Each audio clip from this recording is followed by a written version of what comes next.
Welcome to today's Explainer. Listen, I am absolutely thrilled to have you here because what we're going to dive into today is, well, it's nothing short of a massive global paradigm shift. We're breaking down climate business and investment, building a $1 trillion green economy. Now, right off the bat, I want you to completely reset your expectations. We're not doing a standard environmental science breakdown today.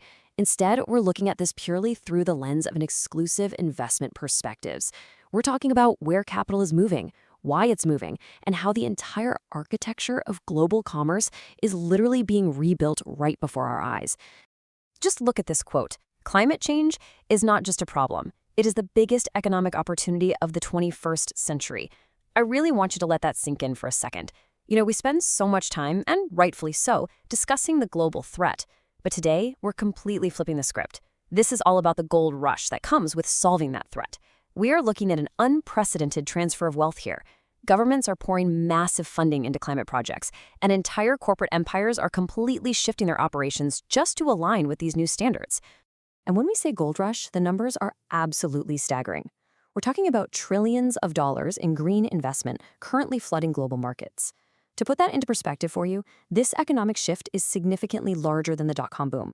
No way around it. This isn't some niche sector or a passing trend. This is the new foundation of the global economy. Trillions of dollars are moving to restructure how we power our cities, how we transport our goods, the way we build our infrastructure. It's just a massive reallocation of capital. And understanding exactly where that money is landing is why we're here today. Okay, so let's dive into this. Here's our roadmap for today. We'll start with a green economy boom, then we'll move into dominating the core sectors, explore carbon credits and climate tech, look at building the business model, and finally wrap it all up with the future investment roadmap. It's going to be a highly structured masterclass, so let's get into it. Starting right off with Section 1, the green economy boom, the new era of business. Let's set up this new paradigm. Now, if there is literally one core formula you take away from this entire explainer, please let it be this. The green economy equals business plus sustainability plus profit. For a long time, there was this kind of misconception that sustainability was just an act of charity. But in this new era, the modern green economy dictates that sustainability without profit simply isn't a sustainable business model at all. You need the business engine, you need the environmental alignment, and you absolutely must have profitability to drive continuous growth. Otherwise, it's not a business, right? It's a charity.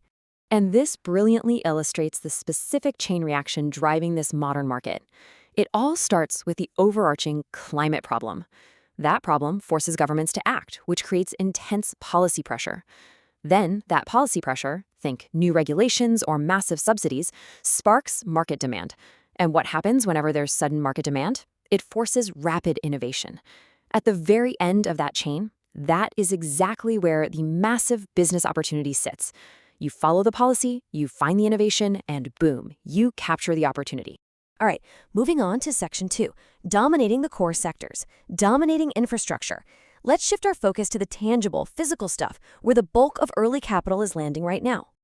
So there are essentially three main veins of gold in the current market. First, renewable energy is sitting at very high growth. It's the foundational layer of this whole new economy. Right next to it, the electric vehicle industry is showing high growth, heavily driven by zero-emission targets and just immense government support. But hey, don't overlook the carbon market at the bottom there. Notice it's labeled as emerging? That means this is the new frontier. While renewables and EVs are established giants at this point, the carbon market is where the most explosive, early-stage scaling is about to happen. Let's zoom in on that very high-growth sector for a second, renewable energy. The specific revenue mechanics in heavy infrastructure are actually fascinating. The flow goes directly from raw investment into physical infrastructure, like massive solar panels and wind farms. That infrastructure creates energy production, which translates directly to predictable cash flow.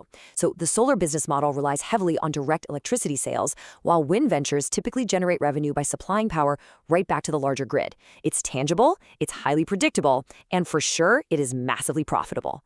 Now, let's look at the electric vehicle industry.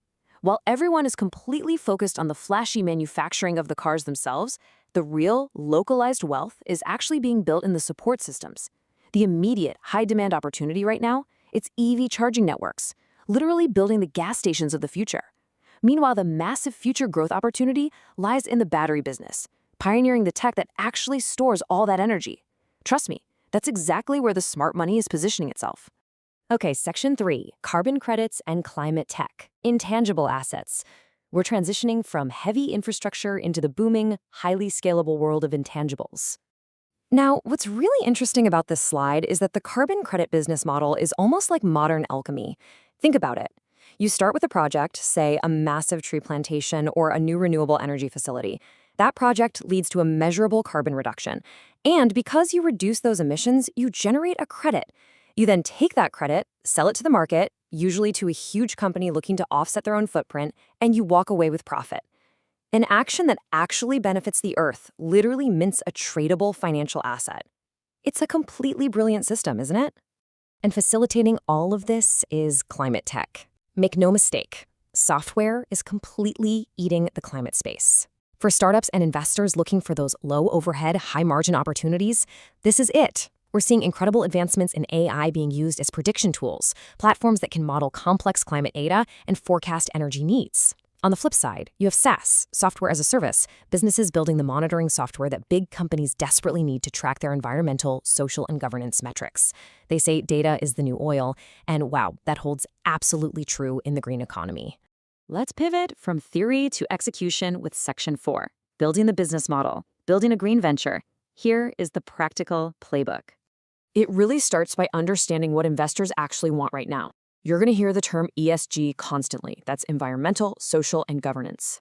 Well, the modern market demands that you hit these twin pillars. You must protect the environment, sure, but you also must follow ethical practices. For example, you can't have a company that builds solar panels but has terrible corporate governance or unethical labor practices.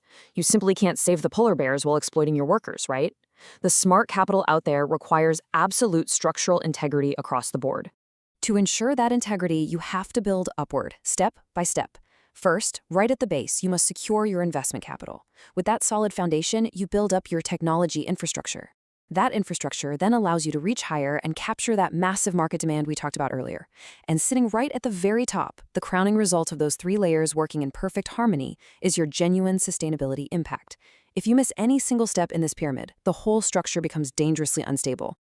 So the crucial point here is that no massive economic shift happens without volatility. Smart businesses build hedges. The first major risk, policy changes. Governments flip, laws change. The solution to that is diversification. You simply don't rely entirely on one single subsidy. The second risk is technology cost. Building green infrastructure can be incredibly expensive up front. The solution to driving down those costs? Relentless innovation. You must continually innovate to beat out those market uncertainties. Let's move to our final section and see how all of this builds together. Section 5. The Future Investment Roadmap, the Future Timeline. Consider this your chronological master plan of the future so you can position your investments way ahead of the curve. We're in phase 1 right now, looking strictly toward 2030. The capital here is heavily focused on massive renewable expansion and EV growth. As we shift into phase 2, stretching from 2030 to 2040, the physical infrastructure will be largely established, so we'll see an absolute boom in the carbon market and highly advanced AI climate tech. Finally, phase 3, from 2040 to 2050, represents the maturation of a fully green economy. The real generational wealth, it's going to be made by those who invest in phase 1 and hold all the way through phase 3. To synthesize everything we've covered today into a few undeniable truths. Climate is not just a crisis, it equals the biggest business opportunity of our time. Green investments directly equal future growth. That's exactly where the global market is inevitably heading. And finally, sustainability is no longer just some corporate buzzword, it equals profit plus impact. That right there is the true engine of the trillion-dollar green economy. Which leaves us with one final, very important thought. The capital is moving. The policies are set. The technology is rapidly scaling. This transition is already happening all around us. So my question to you is this. What will your role be in this trillion-dollar transition? Are you just going to be an observer, or are you going to step in, leverage these frameworks, and actually build the future? Thank you so much for joining me for this explainer. I really hope it sparked some massive ideas for you. Keep learning, keep building, and I'll see you next time.